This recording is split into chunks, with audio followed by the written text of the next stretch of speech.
Hey everybody, welcome back. My name is Abby. I'm with Fitness is Medicine. Today I'm going to give you another great workout you can do in your home. The only tools we're going to need today are one set of dumbbells, probably a little bit on the lighter side, maybe moderate heavy for you, not the heaviest dumbbells that you can lift, and a fit ball. And that's it for today. So our first 4 exercises, we're going to use the same set of dumbbells. So find something that's kind of on the moderate side and something that you can do multiple things with. Remember to come into these workouts warmed up and ready to go. A little bit of a cardio workout, 5 to 10 minutes, get your heart rate up, get your muscles warmed up and ready to move, and get ready for your workout. Okay, we're gonna start today with windmills, doing a bridge on the ball. If you don't have a ball, you can do the windmills on the floor. You can even go into a bridge on the floor to get the same effect. A similar effect. So I've got my doggies in here helping me today, so I'm going to try to avoid them. We're going to walk out into a bridge. Whenever you do this, remember you want your shoulders and your head resting comfortably on top of the ball. A straight line from your knees to the top of your head, weight going down through your heels, squeezing those glutes. Now we're going to press those weights overhead and then scissors those arms. So windmill. If you're having any shoulder pain with this, first of all, try a lighter weight. Second of all, you can bend your elbows a little bit here and give yourself some shorter levers to deal with, especially if you've got long arms. You just don't want to be bending and straightening your elbows. You want to keep that same angle in your elbows no matter which position you're in. So if you're straight arms, it's okay if they bend a little at the very top, but we're really working on those lats and your shoulders here. 2 more each way. Squeezing those glutes, keep your hips nice and high. All right, good. Bring them back down to your chest and slowly walk back up to a seated position. Now, when you go into those changing positions, remember to go nice and slowly so you don't get lightheaded. Okay. Now we're going to do another exercise on the ball. We're going to do a seated shoulder press. So bring both of those weights right to your shoulder and we're going to alternate. So we're going to go one at a time here, nice and slowly. Now really contract that core, keep your torso nice and tall here. Don't let your shoulders go up by your ears when you press up, keeping those shoulders down. Now, if you're finding that this is bothering your shoulders or your elbows, try bringing them in here. You're working the muscles a little bit differently, but ultimately it doesn't much matter. So you can do it either way, especially if one way causes pain and the other doesn't. So go with the pain-free motion. Breathing, keeping nice and tall. I don't want you to feel like you have to really do this to get that weight up. If you do, grab a smaller set of weights. All right, good. Now, we're going to go back into that bridge and we're going to do a chest fly. So this is why I'm saying you need a moderate weight here, nothing too heavy. Back out into that bridge, press those weights up overhead, straight into a chest fly. The reason I like using one set of dumbbells for multiple exercises is it can make it go more quickly. It's easy. You don't have to be finding different equipment constantly. You can just grab one set of dumbbells and do lots of different things with it. This is what I do on my days when I need to speed up my workouts a little bit, when I don't have a ton of time.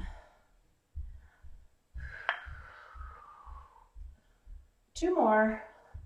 Again, same concept with this one. If this is bothering your shoulders or your elbows, you can shorten that lever a little bit. Bend your elbows. That's okay. It's working the same muscles. It's just shortening those levers. All right, come on up. Now we're going to stand up. So make sure you're not dizzy or lightheaded. And we're going to do some bicep curls. So I'm going to raise up my camera just a little bit. We're going to do this in a tandem stance. So 1 foot in front of the other. If that's too much, you can stagger them or even just stand with your feet really close together. Raise them up to your shoulders, slowly down. Now your arms may be getting a little tired because we're, even though these are different, they're still using some of the same muscles. Some of the supporting muscles. Now, if you do feel like you're getting tired and your weights are getting to be too much, if you notice you're kind of doing this, using your back, grab a different set of weights or be done with this set. You don't have to go to 10. If you're reaching fatigue and you think, oh, that's enough, then just set the weights down. We'll move on to the next exercise. I'm going to do 2 more. Make sure your elbows go all the way straight at the bottom there, and 10. All right, good. Okay, we're done with the dumbbells. So you can set them down, clear out a little area on the floor here. We're going to lower down into a side plank. So let's do it on your elbow.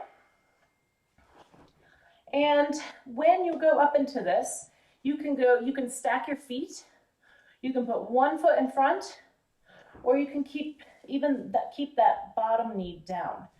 So you can maintain the exact position you need. You're just shortening the lever. So decide where you want to start. You can always go from one position into the other to kind of relax it.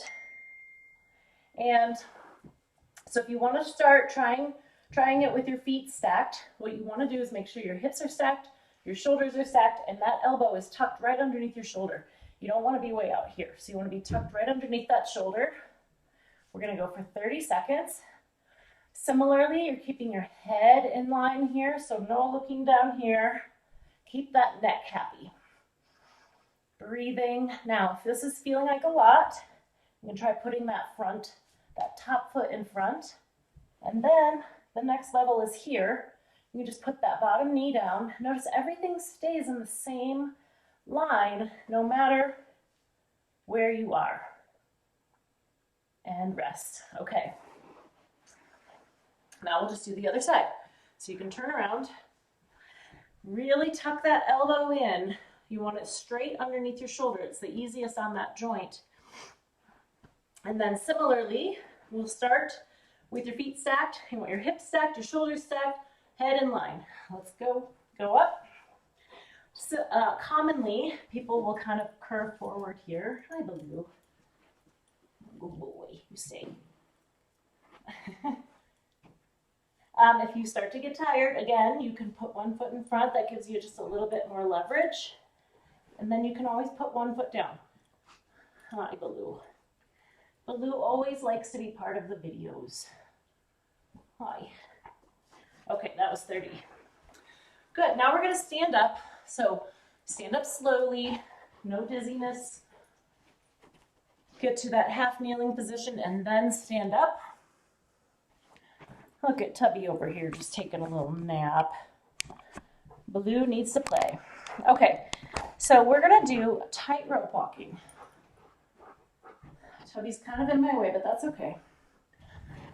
This is what you have to deal with when we're working at home, right? We all have to deal with some distraction.